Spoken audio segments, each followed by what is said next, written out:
هل عدة الحامل من الطلاق تنتهي بالوضع؟ نعم، العدة تنتهي بمجرد الوضع. ولاة الأحمال أجلهن أن يضعن حملهن. هب المرأة طلقت الآن وهي حامل، إذا وضعت بعد 5 دقائق انتهت العدة وتحل للزواج.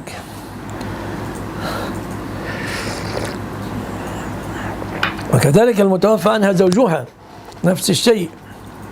فإن امرأة يقال لها سبيعة الأسلمية كانت حاملا ومات زوجها، فما لبثت أن وضعت، فجاء أبو السنابل، تجملت للخطاب، فجاء أبو السنابل ابن بعكك يريد أن يخطبها فأبت.